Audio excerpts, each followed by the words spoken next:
Diceritakan bahwa pada zaman dahulu kala di daerah Garut, Jawa Barat, ada sebuah desa yang sebagian besar penduduknya hidup bertani. Para petani tidak pernah mengalami kesulitan selama bertani. Tanah-tanah di desa ini subur, sawah-sawah tidak pernah kekurangan air. Hasil panen padi selalu melimpah ruah. Namun, kenyataan yang terjadi adalah para penduduk di desa tersebut rata-rata miskin dan serba kekurangan. Keadaan ekonomi dalam kehidupan masyarakat desa yang menyedihkan ini disebabkan oleh perilaku seorang tengkulang lintah darat yang serakah dan kikirnya setengah mati. Dia adalah seorang janda yang bernama Nyai Endit. Tiap kali warga datang meminta bantuan, Nyai Endit selalu menolaknya dengan angkuh. Warga sangat tidak menyukai perangai Nyai Endit yang kikir itu. Nyai Endit adalah orang terkaya di desa itu. Rumahnya mewah, lumbung padinya sangat banyak. Karena harus cukup menampung padi yang dibelinya dari seluruh petani di desa itu pada saat panen. Dan bukan dengan sukarela para petani itu menjual hasil panennya kepada Nyai Endit. Mereka terpaksa menjual semua hasil panennya dengan harga murah. Kalau tidak ingin cari perkara dengan centeng-centeng suruhannya Nyai Endit. Lalu jika kemudian persediaan padi mereka habis, mereka harus membeli dari Nyai Endit dengan harga yang melambung tinggi. Apabila musim panen tiba, lambung padi di rumah Nyai Endit selalu dipenuhi oleh hasil pertanian. Ada suatu ketika, kemarau panjang melanda desa tersebut, sehingga mengakibatkan kekeringan serta musim panceklik yang membuat warga desa jadi sengsara. Akibat kekeringan serta gagal panen yang melanda, banyak warga desa yang terkena penyakit busung lapar. Hampir setiap hari ada saja warga yang dikabarkan meninggal dunia gara-gara terkena busung lapar. Sementara warga desa dilanda kekeringan dan kelaparan, hal yang sebaliknya terjadi dengan kehidupan Nyai Endit. Setiap pekan dia selalu mengadakan pesta bersama karib kerabat dan sanak saudaranya.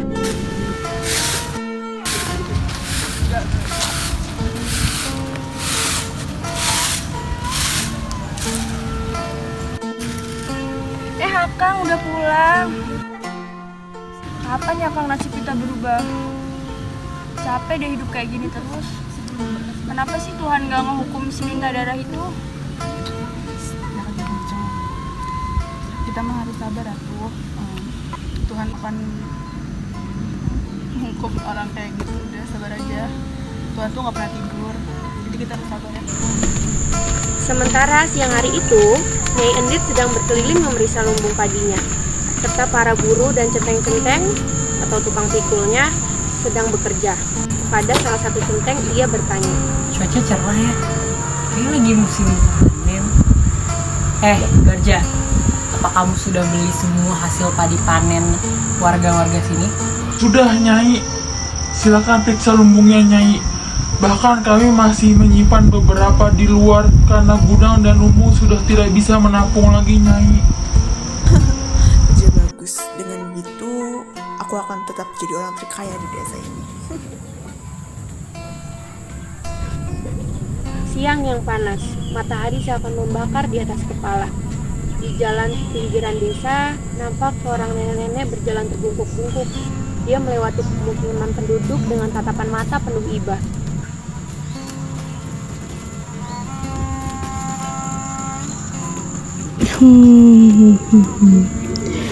Bosan sekali hidup para penduduk ini. Mereka menderita karena kelakuan seorang saja. Sepertinya hal ini harus segera diakhiri. Dia lalu berjalan mendekati seorang penduduk yang sedang menumbuk padi.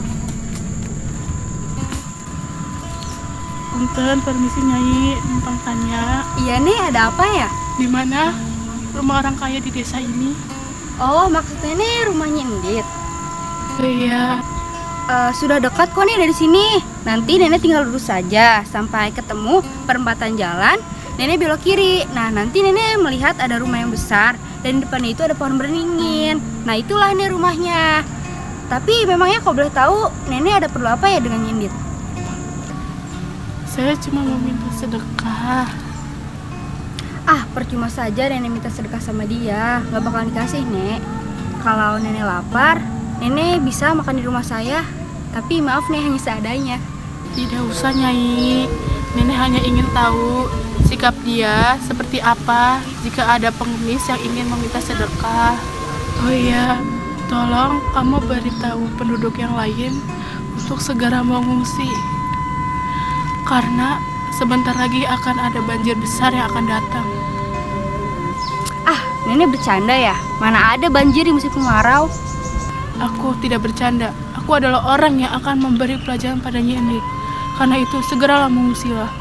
Dan jangan lupa bawalah barang berharga milik kalian. Setelah itu, si nenek pergi meninggalkan Nyi Asi yang masih terbengong-bengong.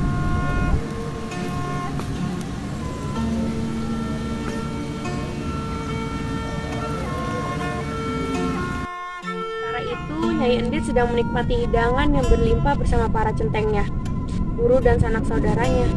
Ketika nenek pengemis tiba di depan rumah Nyai Endit, dia langsung dihadang oleh para centeng.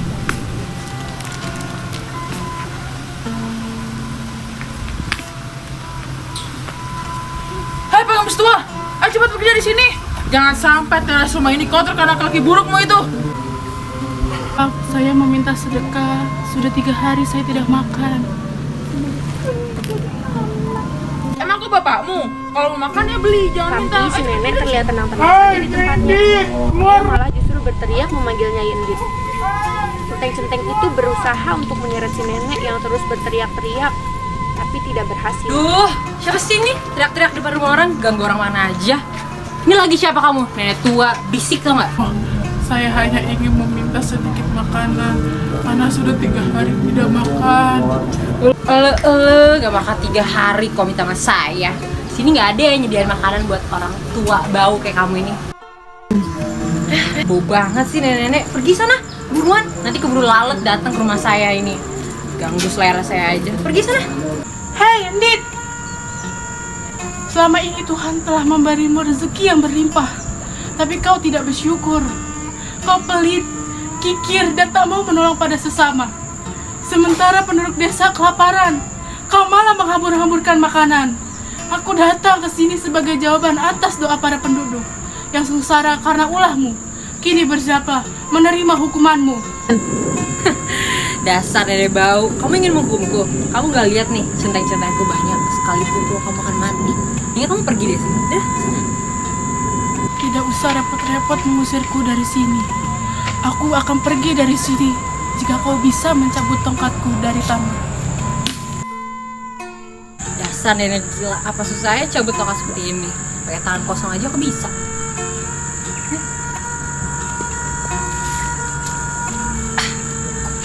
Centeng. Siap nih.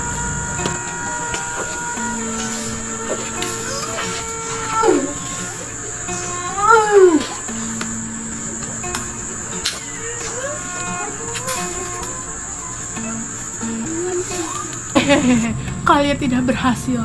Ternyata tenaga kalian tidak sekuat ini. Lihat, aku akan mencabut tongkat ini. Bersamaan dengan muncratnya air dari lubang bekas tongkat menancap, nenek pengemis tua itu juga ikut menghilang entah kemana. Endit, inilah hukuman untukmu. Air ini adalah air mata para penduduk yang sengsara karena perbuatanmu. Kau dan seluruh hartamu akan ditenggelamkan oleh air ini. Yang panik karena air semakin lama semakin meluap dengan deras.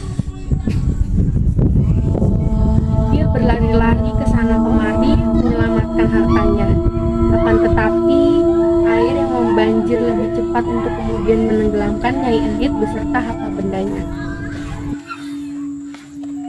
Maka pada akhirnya di desa tersebut terjadilah sebuah danau kecil yang indah dan masih ada sampai sekarang. Orang-orang menamakan Situ Bagendit.